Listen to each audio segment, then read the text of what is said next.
Ya saben que en nuestro espacio nos dedicamos a abordar temas que tienen que ver con la pastoral diocesana. Por eso no es habitual que contemos con colaboradores o con agentes de pastoral que sean de fuera del territorio toledano.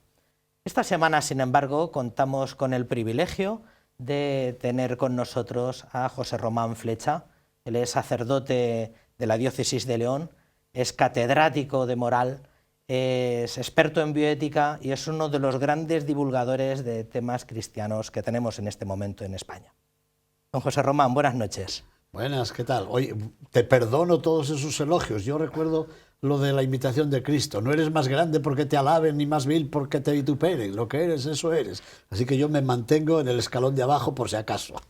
En cualquier caso, su bibliografía es enorme, ¿no? Que tiene casi 80 obras escritas. Soy un mal padre porque no conozco a todos mis hijos, fíjate. En diversos temas. Catequética, homilética, moral. Sí. ¿Qué se considera en realidad? ¿Un divulgador? Yo creo que sí, un pobre divulgador de las grandes ideas de mis hermanos.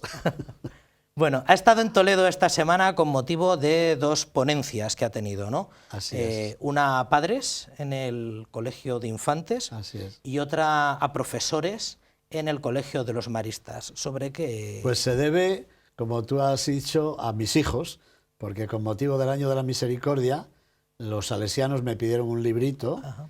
En la Central Catequística Salesiana, 25 preguntas sobre la misericordia. Y yo ya había dado en la universidad algunos cursos de licenciatura y de doctorado sobre las obras de misericordia.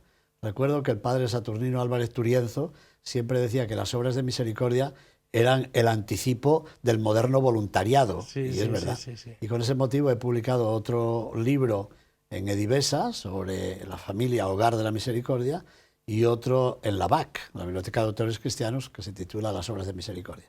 Yo creo que por esos hijos míos me han invitado a Toledo a hablar a padres y a profesores sobre una de las obras de misericordia, educar al que no sabe, enseñar al que no sabe, que es importante, sobre todo en el momento actual, sí.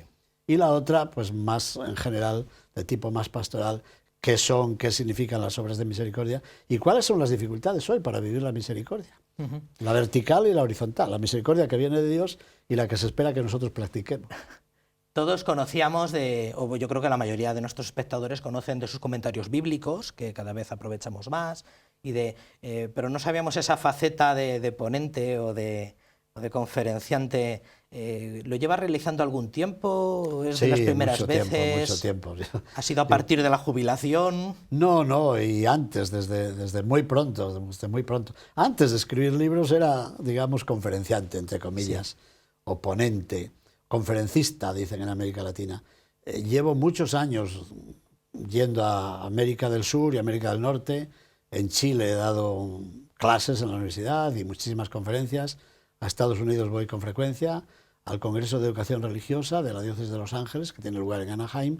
Estoy yendo desde el año 2005 y ahí son conferencias para 5.000 personas. Caramba.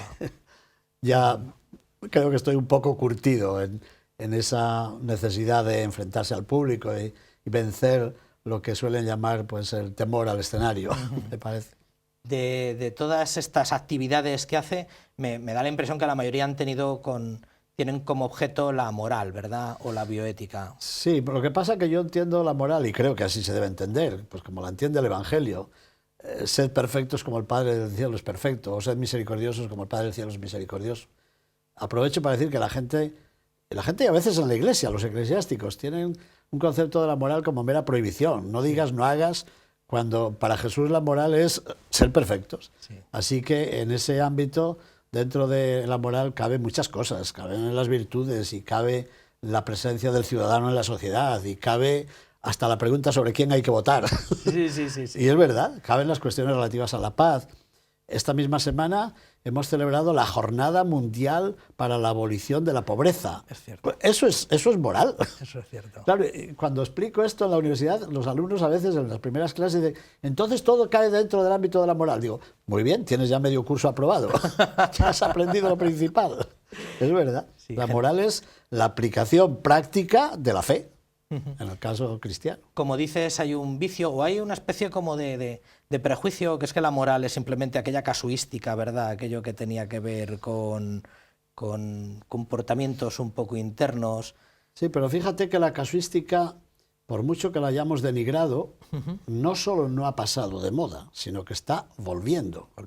Por ejemplo, yo he escrito, de lo primero que he escrito sobre moral fue relativo a la terminación de la vida, la eutanasia, los testamentos vitales.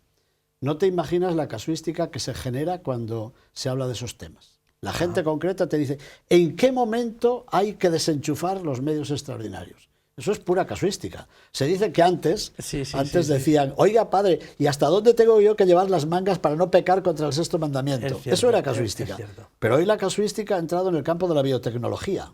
Claro. ¿Hasta dónde? ¿Cuántos embriones podemos fabricar para no ir en contra de la ley, de las 3 leyes que hemos tenido en España sobre fecundación in vitro, o para ir en contra de la Donum Vitae, firmada, por cierto, por el cardenal Joseph Ratzinger, sobre estas cuestiones de la fecundación in vitro, o la clonación, o la inseminación artificial, o los úteros de alquiler, ¿no? O sea que hoy la casuística ha vuelto, y ha vuelto con una fuerza que no imaginábamos. Ahora que sacas un ramillete de temas sobre bioética, ¿qué es lo más candente que hay en este momento? ¿Cuál es el asunto más candente? Yo creo que por todas partes. Yo soy miembro del Comité de Ética del Banco Nacional del ADN, del ácido desoxirribonucleico, que tiene su sede en Salamanca. Bueno, y hay que juzgar todos los proyectos de investigación, todas las peticiones de muestras de ADN que llegan de toda España y ver si van de acuerdo con los criterios éticos fundamentales. O sea, ese es un campo muy importante, de gran altura al principio de la vida. Después, como sabes, esta misma semana ha debatido Europa la cuestión de la maternidad subrogada o los úteros de alquiler. Con mucha frecuencia eso fue visto como un avance científico y técnico importante.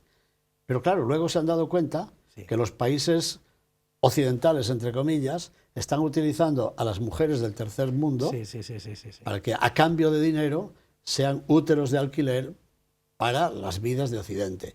Y ahí, curiosamente, algunos movimientos que habían apoyado al principio, ahora han encendido la luz roja diciendo ¿dónde estamos yendo a parar? Eso es un tema muy interesante. Eso respecto al principio de la vida. Respecto al centro de la vida, digamos, Internet ha dado a conocer esta semana cómo en las llamadas granjas chinas se extraen los órganos a personas vivas para trasplantes de órganos.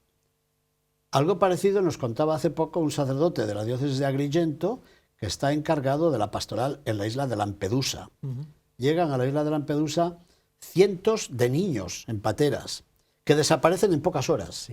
¿De dónde van esos niños?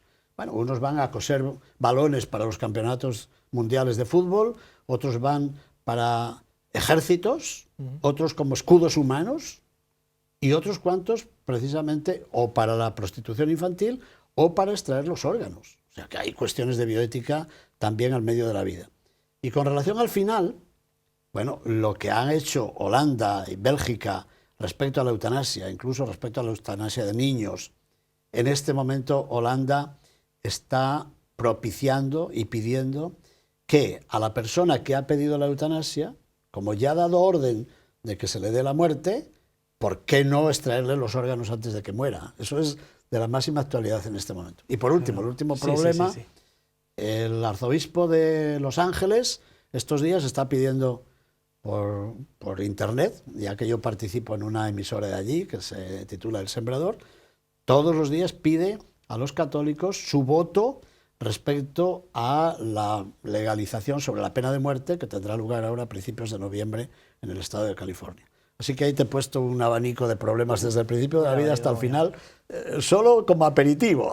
Lo cual nos viene bastante bien, porque a veces tenemos la impresión de los dos temas fundamentales, que parecen que son como la línea de combate de la bioética, que es el aborto y la eutanasia, y nos damos cuenta pues, que hay mucho más, el abanico es mucho más amplio que solamente eso, ¿verdad? Sí, lo que pasa es que el aborto y la eutanasia son buques estrellas porque se refieren al principio de la vida y al final de la vida, que son antropológicamente, son los signos máximos de la despropiación del ser humano. El ser humano se da cuenta de que si a lo largo de la vida puede manejar las riendas de su caballo, al principio de la vida y al final de la vida hay un plus que le domina. Por eso en todas las culturas se atribuye a las divinidades, el principio de la vida y el final de la vida. Por tanto, la gente dice, es que es lo que tiene morbo. Ya, ¿y por qué tiene morbo? Claro. Precisamente porque trasciende las posibilidades humanas. Pero siguen siendo grandes problemas, claro, el aborto y la eutanasia, por todo lo que hay además de comercialización detrás, todo lo que se ha descubierto sobre la paternidad planificada, la Planned Parenthood. Es escandaloso lo que está ocurriendo, mientras que el mundo mira a otra parte, ¿no? Al hilo de lo que comentaba, me sorprendía recientemente cómo asociaciones muy progresistas europeas empezaban a mostrar reticencias con motivo de la maternidad subrogada, que parecía como un avance de progreso, ¿verdad?, para aquí en Europa, y sin embargo empezaba a haber reticencias desde el mundo del feminismo sobre todo lo que tiene que ver con esto. Sí, y también desde el ámbito de los derechos humanos, ¿no? Porque en cuestiones matrimoniales y en manipulación de la vida, con frecuencia se habla de los derechos del padre y sobre todo de la madre. Yo tengo derecho a tener un hijo. Sí. Pero una gran pregunta, como sabrán todos los juristas, es si hay derecho al hijo. Si el hijo es un derecho, es un don. Y después, que casi ninguna legislación en el mundo habla de los derechos del que va a nacer, de los derechos del nascituro. Si no existe, no tiene ningún derecho. Pero si va a existir, tiene derecho a existir de una determinada manera. Y tiene derecho a venir al mundo de una determinada manera. Eso es muy importante. Y luego, con esto termino este apartado, los franceses decían ya hace tiempo, a propósito de la ley del aborto, que en francés hace verso, rima, la interrupción voluntaria del embarazo lleva a la interrupción voluntaria de la vejez. Admitida una, admites la otra. Y entonces, tarde o temprano, a todos los que vayamos creciendo nos va a tocar. Pero no solo los que vayamos creciendo, porque los últimos envites se refieren a la eutanasia infantil. O sea que nadie queda seguro en este mundo, ¿no? Sobre todo cuando hemos invertido la pirámide. Antes había muchos niños, menos jóvenes y menos ancianos. Pero la pirámide ha cambiado y se ha convertido en piruleta. Ahora tenemos muy pocos niños y muchos ancianos. Y los gobiernos no saben qué hacer con las pensiones de los ancianos. A muchos se les ocurre que la mejor solución es eliminarlos. Es terrible. O sea que después del suicidio demográfico, de ser una población envejecida, vendrá todo eso. Del suicidio demográfico viene el asesinato demográfico. Lo había anunciado ya el teólogo Romano Guardini, después de la Segunda Guerra Mundial. Decía, en el futuro, los países democráticos cometerán los mismos desastres que cometieron los nazis, pero desde la democracia. Y un último bloque antes de acabar. Sabe perfectamente que en estos días se estaba celebrando esta especie de simposio en torno a la figura del Papa Pablo VI, que era uno de los varios actos que tenían lugar con motivo del aniversario de la Conferencia Episcopal Española, que fue inaugurada por él. Y parecía que se trataba como una especie de revalorización de la figura de Pablo VI, aquel que en su momento algunos consideraron que no era muy amigo de España. ¿Verdaderamente es importante el revalorizar la figura del beato? Bueno, yo me temo que hayan olvidado que la Universidad Pontificia de Salamanca hace años organizó, junto con el Instituto Pablo VI de Brescia, al cual pertenezco, organizó un congreso sobre Pablo VI y España, y está publicado, y se celebró en la Conferencia Episcopal. Y entonces los italianos que vinieron se asombraron de que nosotros pudiéramos todavía invitar a personas que habían formado parte de los gobiernos de Franco y que daban una visión de testigos de primera mano. O sea, eso ya había sido estudiado en España. Me parece muy bien que ahora la Conferencia Episcopal intente volver a la preciosa figura de Pablo VI. Ya decía José Luis Martín Descalzo, que tiene algo que ver con Toledo por sus orígenes, decía José Luis Martín Descalzo que Pablo VI sería un papa creciente, recordando a la luna, y así lo es, porque me parece que fue un gran papa, y como persona es una persona de una personalidad realmente llamativa, y después ha sido un hombre espiritual. Yo he tenido ahora, sin ánimo de hacer publicidad, en el Instituto Pablo VI, la última conferencia del Congreso, que celebra el Instituto, que lo ha celebrado en el mes de septiembre, y me tocó leer sus catequesis de los miércoles, todas, y es impresionante su acercamiento al público, su ternura, su amor pastoral, y cómo era capaz cada miércoles de desmenuzar para los feligreses, para los fieles que acudían a Roma, los grandes temas de la Iglesia. Bueno, eso es asombroso, ¿no? Luego, yo a veces digo, he estado en la beatificación, cómo no, pero que habría que haberle beatificado como mártir, porque fue realmente un mártir de las balas de los de fuera y de los de dentro. O sea que, de las incomprensiones, ¿no? Claro. Y respecto a España, o sea, no era enemigo de España. ¿Cómo va a ser enemigo de España? Ni era enemigo del gobierno. En el año 1964, en el que yo fui ordenado, en el Sexto Congreso Eucarístico Nacional, que se celebró en León, Pablo VI dirigió un mensaje en el que aludía muy respetuosamente a las autoridades españolas. O sea, no era enemigo de España. ¿Cómo iba a serlo? Ni era enemigo de las autoridades. Era favorable de la vida y se oponía a unas penas de muerte. Sí. Intentó llamar al jefe del Estado y alguien negó que se pusiera. Impidieron que el jefe del Estado se pusiera en comunicación con Pablo VI. Yo estoy seguro, sin ánimo de hacer ninguna política, que el jefe del Estado en aquel momento hubiera hablado voluntariamente con el Santo Padre. Pero alguien se interpuso, y parece que se sabe quién es ese alguien, pero... O sea que hay que ser mucho más prudentes a la hora de juzgar, ¿no? Muy bien. Pues nada más. Esperamos contar con usted en próximas ocasiones, porque me da la impresión que va a venir mucho por Toledo, ¿no? O por lo menos puntualmente podrá acercarse. Sí, con mucho gusto. He venido otras veces, algunas veces de turista, no, pero he venido también a dar retiros, por ejemplo, a los cursillistas de cristiandad. Sí. He dado también algunas lecciones y algunas conferencias de bioética en visitas anteriores. Bueno, y esta vez pues vengo también decidido a hablar sobre la misericordia y a escuchar lo que puedan decir. Pues muchísimas gracias por haber estado con nosotros y esperamos que estos lazos familiares que mantiene con esta ciudad le tengan otra vez con nosotros. Pues con mucho gusto. Además, desde aquí saludo al arzobispo, que fue obispo nuestro en Salamanca, a don Braulio, así que nos unen lazos de especial amistad también con él. Muchísimas gracias, don José Román. Gracias a vosotros y gracias a los sufridores que nos escuchan desde la otra parte. Muchas gracias.